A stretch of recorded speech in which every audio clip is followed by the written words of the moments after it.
خلقک فسواک فعدلک فی ای صورت ما شاء رکبک. اے انسانوں تمہیں کیا ہو گیا ہے؟ تمہیں کس نے اپنے رب سے دور کر دیا ہے؟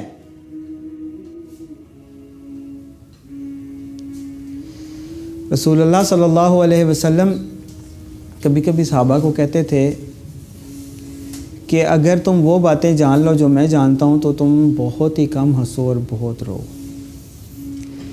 جب حضرت یوسف علیہ السلام کے بھائیوں نے اپنے والد سے کہا کہ آپ اتنا غم نہ کریں یا جو بھی معاملات سمجھانے کی کوشش کی، تو انہوں نے کہا انما اشکو بسی وحزنی الی اللہ واعلم من اللہ ما لا تعلمون، کہ میں اپنا غم دکھ اللہ سے ہی بیان کرتا ہوں. واعلم من اللہ ما لا تعلمون، اور اللہ نے مجھے کچھ ایسی باتیں بتائی ہیں جو میں کیسے تمہیں بتاؤں. تو کچھ چیزیں ایسی ہوتی ہیں کہ وہ بیان کرنا بھی مشکل ہوتا ہے، لیکن کوشش میں کرتا ہوں کہ الفاظ کے پیرائے میں ان کو لانے کی کوشش کروں.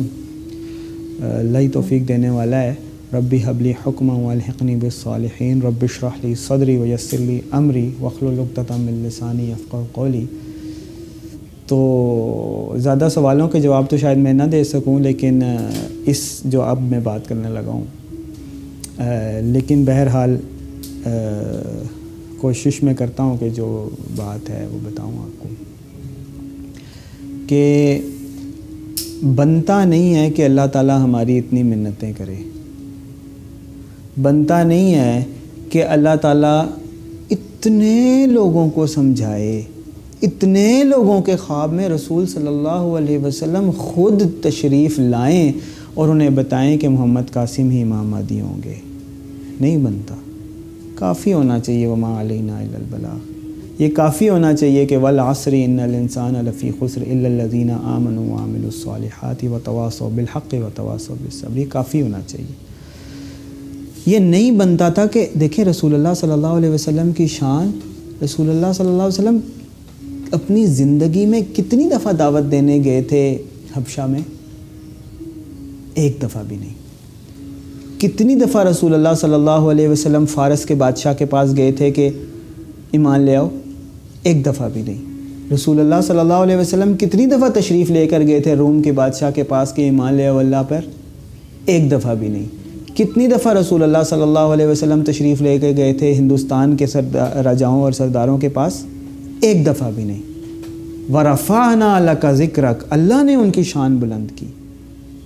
ان کی شان ایسی ہے، ان کی شان ایسی ہے کہ وہ جب مسجد اقصیٰ میں لے جائے گئے تو انبیاء کو آسمان سے اتارا گیا ان کے پیچھے نماز پڑھنے کے لیے. رسول کی شان نہیں تھی کہ وہ بادشاہوں کے پاس اور سرداروں کے پاس اور لوگوں کے پاس جائے. ہاں طائف کی بستی والوں کے پاس گئے تھے، وہ قریب میں ہی تھی، زیادہ دور نہیں تھی. عام لوگوں کے پاس، کچھ کے پاس گئے تھے وہ بھی. ورنہ رسول کی شان ایسی تھی، پوری زمین کے لیے وہ نبی بنا کر بھیجے گئے تھے. ان کے پاس لایا گیا، مشرکین کو بھی، کفار کو بھی، اور پھر جو ایمان لاتے رہے ان صحابہ کو بھی. رسول کو اللہ تعالیٰ نے اس کام پہ لگا دیا ہے کہ جائیں محمد قاسم کے حق میں گواہیاں دیں. پوری دنیا میں تشریف لے کر جا رہے ہیں. یہ رسول کی شان نہیں ہے، اللہ کی رحمت ہے. اللہ کا کام نہیں بنتا کہ وہ منتیں کریں میری اور تمہاری. رسول کا کام نہیں بنتا کہ وہ جا کے گواہیاں دیں. میرا اور تمہارا کام بنتا ہے کہ جب اللہ کا حکم آ جائے، اللہ کا پیغام آ جائے، رسول کا حکم آ جائے، میں اور تم گھسٹتے ہوئے پہنچیں. لیکن آج تو حد ہو گئی. آج تو حد ہو گئی ہے. رسول جاتے رہے، آتے رہے.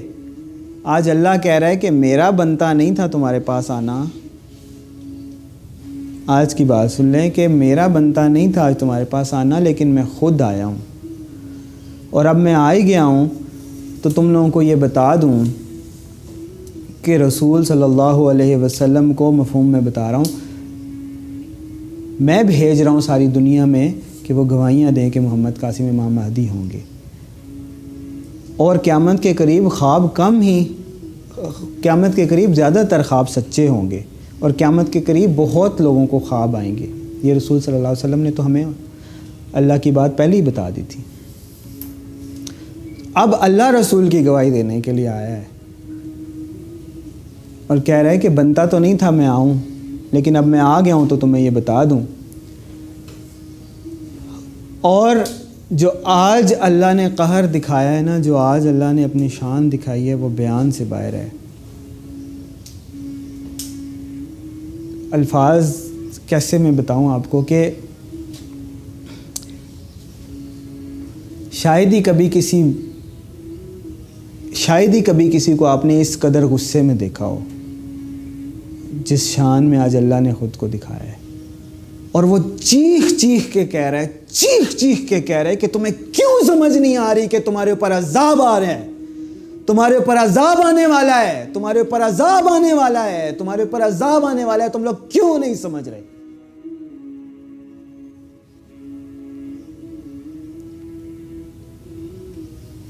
وَاتَّقُوا فِتْنَةً لَا تُصِيبَنَّ الَّذِينَ ظَلَمُوا مِنْكُمْ خَاصَّةً. اور جاتے جاتے پھر اس نے دکھایا کہ عذاب آنا شروع ہو گیا، مہلت ختم ہو گئی.